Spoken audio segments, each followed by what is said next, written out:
बिस्मिल्लाहिर्रहमानिर्रहीम। आज का जो हमारा टॉपिक है ये है types of proportion part three के ऊपर ही एक सीरीज़ चल रही है।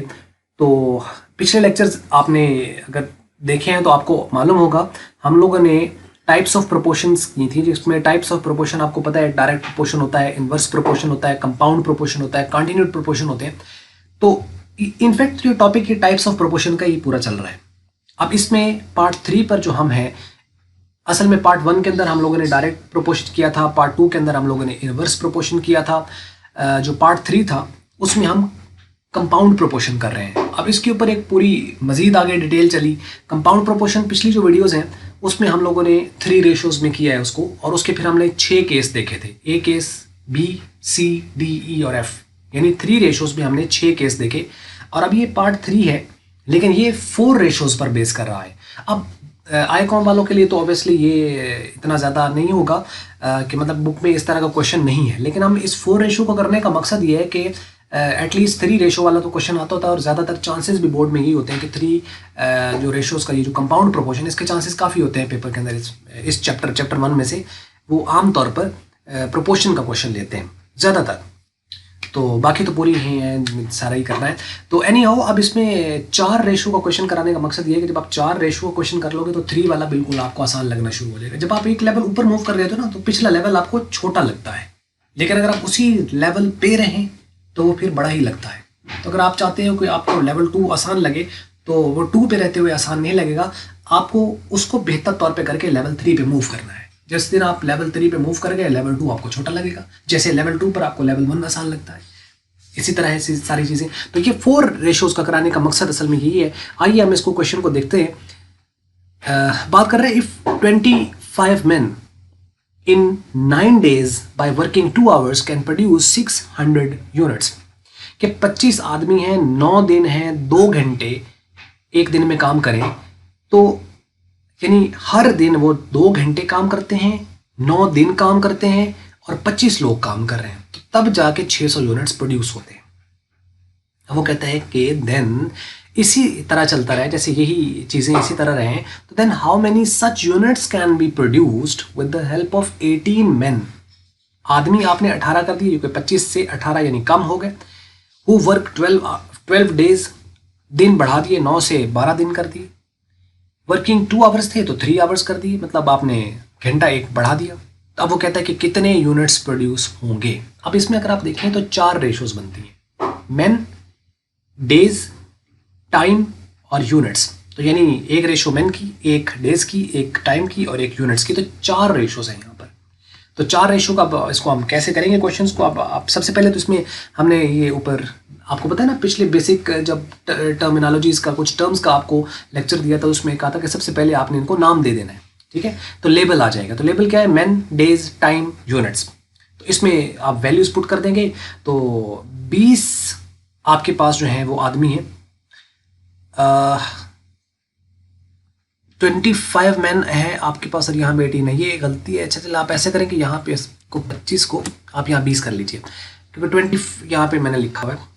तो आप यहाँ पे 20 मैन है, तो अब आप क्या करेंगे, 20 मैन आ गए, 9 डेज आ गए और 2 आवर्स हैं, तो आप यहाँ पर 2 लिख लेंगे, और उसके बाद 600 यूनिट्स आपके पास यहाँ पे। दूसरा वो यहाँ पे बात करता है 18 आदमी है, तो यहाँ पे हमने 18 कर दिया, उसके बाद 12 डेज हैं तो यहाँ 12 कर दिया, और यहाँ पे 3 है तो यहाँ पे 3 कर दिया। तो वो कहता है कितने यूनिट्स प्रोड्यूस होंगे, तो यहाँ पर हमने उसको लेट कर लिया x, ठीक है।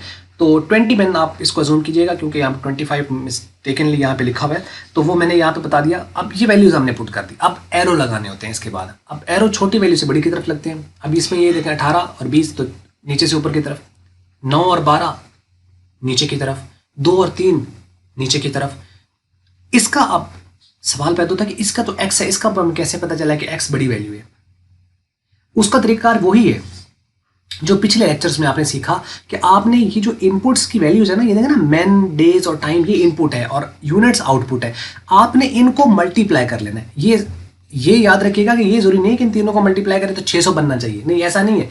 कुछ क्वेश्चन पूछे थे जिसके अंदर ये इक्वल बन रहे थे, जरूरी नहीं होता वहाँ 600, 900, 800, 1800 कुछ भी आ सकता है। ये इसका प्रोडक्ट नहीं है, ठीक है। ये तो एक यूनिट्स है ना, कि इतने आदमी थे, इतने दिन थे, इतना उन्होंने काम किया तो इतने यूनिट्स प्रोड्यूस हो गया। इसको आप मल्टीप्लाई करके चेक करेंगे कि इसका रिजल्ट कितना आता है। अब इसको आप अगर देखें कैलकुलेटर पे हम कर दें एक बार इसको। तो ये है जी, आपको नज़र आ रहा होगा 20 मल्टीप्लाई कर दिया 9 के साथ, फिर मल्टीप्लाई कर दिया 2 के साथ, ये बनता है 360। मतलब इन तीनों का प्रोडक्ट बन रहा है 360। आप इसको इग्नोर कर दीजिए 600 को, 360। अब इन तीनों को मल्टीप्लाई करो, 18, 12 और 3 को, 18, 12 और 3, ये बन रहा है 648। मतलब इसका आ रहा है 360 और नीचे वाले का आ रहा है प्रोडक्ट 648। तो नीचे वाले का प्रोडक्ट ज़्यादा है ना, तो बस आपने यहाँ से ही अंदाज़ा लगा लेना है कि नीचे वाली वैल्यू ये वाली बड़ी ही आएगी। ठीक है, तो अब आप यहाँ अज्यूम कर लेंगे कि ये 600 है तो इसका ना ये अल्टीमेट बढ़ गया, और ये अब आप जब रिजल्ट निकालेंगे तो ये बड़ी ही आएगी। ये होता है अज्यूम करना, ठीक है ना। अब मिसिंग है तो आप उसको कोई ना कोई तरीका होता है, कोई ना कोई टिप होती है, तो ये टिप है इसके अंदर। अब आप क्या करेंगे, इसको पी एरो आप बड़े की तरफ लगाएंगे तो यानी ऊपर से नीचे की तरफ आ जाएगा। मतलब इसका इसके साथ डायरेक्ट रिलेशन, इसका इसके साथ डायरेक्ट रिलेशन, लेकिन इसका मेन का यूनिट्स के साथ इनडायरेक्ट रिलेशन है। समझ लगी। तो अब चलते हैं जी नेक्स्ट पॉइंट की तरफ। अब हमें क्या करना होता है, आउटपुट की रेशो लिखनी होती है। तो छोटी वैल्यू ऊपर और बड़ी नीचे, तो 600 है और x बड़ी वैल्यू है तो हम 600 बटा x बराबर कर देंगे, और बाकी आपको पता है सारों की रेशो लिखनी और मल्टीप्लाई कर देना है। सारों की रेशो लिखिए मल्टीप्लाई, और सामने सामने वाली मतलब क्या है, चलेंगे हम छोटी वैल्यू रखेंगे, छोटी वैल्यू ऊपर आएगी। छोटी वैल्यू क्या है आपके पास 2, इसके डायरेक्ट प्रोपोर्शन है, तो इसकी देखिए इसकी छोटी वैल्यू ऊपर बड़ी नीचे है, तो इसकी भी छोटी वैल्यू ऊपर और बड़ी नीचे आएगी, तो 2/3 आ गया।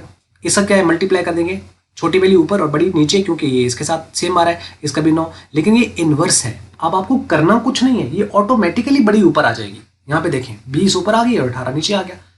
हुआ क्या है कि ये देखें 2, 9 और 20 ऊपर रहे, 2, 9 और 20 ऊपर रहे, और 3, 12 और 18 नीचे रहे, तो 3, 12 और 18 नीचे रहे। कुछ नहीं करना है, ऑटोमेटिकली एडजस्ट हो जाता है। तो सीधी सीधी जो सामने लिखी है उनको मल्टीप्लाई कर देना है, सीधा सा।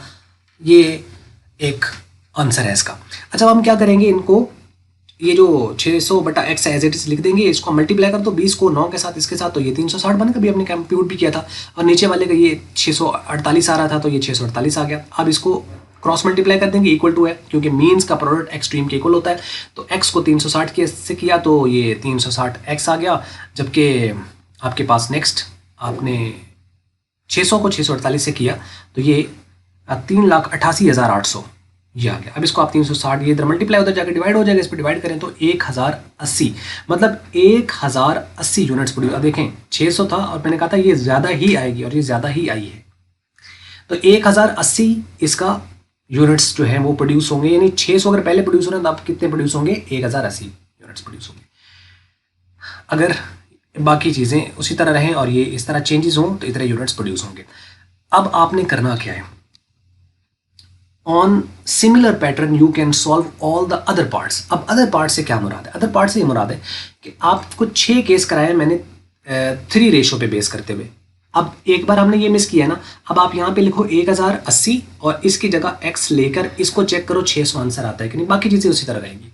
फिर आपने क्या करना है, इसकी जगह x ले लो और बाकी ये सारी नॉन चीज़ें होंगी, सिर्फ इसकी जगह और चेक करो कि 20 आंसर आता है कि नहीं। फिर इसकी जगह x पुट कर लो और चेक करो 18 आंसर आता है कि नहीं। फिर इसकी जगह चेक करो x पुट करके चेक करो आंसर 9 आता है कि नहीं। फिर इसकी जगह चेक करो x पुट करके कि आंसर 12 आता है कि नहीं। फिर इसकी जगह चेक करो x पुट करके कि आंसर 2 आता है या नहीं। और फिर इसकी जगह x पुट करो और चेक करो कि आंसर 3 आता है कि नहीं। बाकी नॉन वैल्यूज होंगी, एक आप इसमें से कोई सी भी अननोन कर लीजिए और ये कितने केस बन जाएंगे, 2 इसके बनेंगे, 2 इसके बनेंगे, 2 इसके बनेंगे और 2, तो यानी 2, 4, 6 और 8, इसके 8 केस बनेंगे। तो यानी एक ही ये प्रॉब्लम मैंने कराई, इसकी बेस पर अब आप 8 तरह के क्वेश्चन आप सॉल्व कर सकते हो। तो जब आपको तरीका पता चल गया है तो अब आप 4 रेशियोज वाले क्वेश्चन भी कर सकते हो। और कितने तरह के क्वेश्चन एक ही क्वेश्चन से क्लियर हो गए, 8 तरह के क्वेश्चन। तो ये है जी इसके अंदर। अब एक एक तो मैं कराऊंगा नहीं, बाकी एक सारे तो नहीं करा सकते, कोई टाइम भी इतना नहीं होता है। तो तरीकाकार मैं बता देता हूँ, अब आपको आगे चलना है वो अब आप पे डिपेंड करता है। अच्छा, एक तो चीज़ ये होगी, दूसरा इसको ना अब आप चूँकि यूनिटरी मेथड, एरो मेथड से तो हमने कर लिया, यूनिटरी मेथड से भी आप कर सकते हो। कैसे करना है उसी तरह है, आप रेट निकाल लो। रेट कैसे निकालें कि इनपुट सारे आप मल्टीप्लाई कर दो, सारे यानी 20 है, इसको 9 से मल्टीप्लाई कर दो, 2 से मल्टीप्लाई कर दो, जो रिजल्ट आएगा उसको आपने उस पर डिवाइड करना है इसको, यानी 600 बटा इसका जो प्रोडक्ट होगा उस पर आप डिवाइड कर दो, रेट आ जाएगा। कि रेट से क्या मुराद है, एक आदमी एक दिन में 1 घंटे में कितने यूनिट्स बना रहा है। तो उसको आप यहाँ पे अभी हम चेक भी कर लेते हैं इसको कैलकुलेटर पे। तो ये है जी हमारे पास। अब इसमें देखिए ज़रा, इसको हम कर लेते हैं, यहाँ पे नज़र आ रहा है आपको।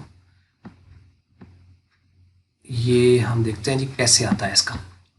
देखो 600 है, इसको हम डिवाइड करेंगे। सबसे पहले चलिए हम इधर से शुरू हो जाते हैं, 20 पे डिवाइड, फिर 9 पे डिवाइड, फिर 2 पे डिवाइड करते जाना ना रेट निकालने के लिए। चलिए ये डिवाइड कर दिया 20 पे, ये आ गया। अब इसको डिवाइड करते हैं 9 पे, ये आ गया। अब इसको डिवाइड कर दो जी 2 पे, ये आ गया। ठीक है, अब ये आपके पास आंसर आ रहा है। ठीक है, ये अब ये आया, इसका मतलब ये वो रेट आ रहा है कि एक वर्कर यानी एक आदमी एक दिन में 1 घंटे में इतनी प्रोडक्शन दे रहा है। तो अब अगर 18 आदमी हो तो चूंकि एक आदमी इतनी प्रोडक्शन दे रहा है तो अब इसको मल्टीप्लाई कर दो 18 के साथ। मतलब एक आदमी 30 प्रोड्यूस कर रहा है, लेकिन एक दिन में, ये एक दिन में है तो दिन कितने हैं हमारे पास 12। अब इसको 12 से मल्टीप्लाई कर दो। तो जो 12 दिन तो है, लेकिन एक दिन में 3 घंटे हैं, तो इसका मतलब आप इसको 3 से मल्टीप्लाई कर दो तो कितना आ गया 1080। तो मीन्स के क्या करना है, यूनिटरी मेथड आसान तरीन होता है।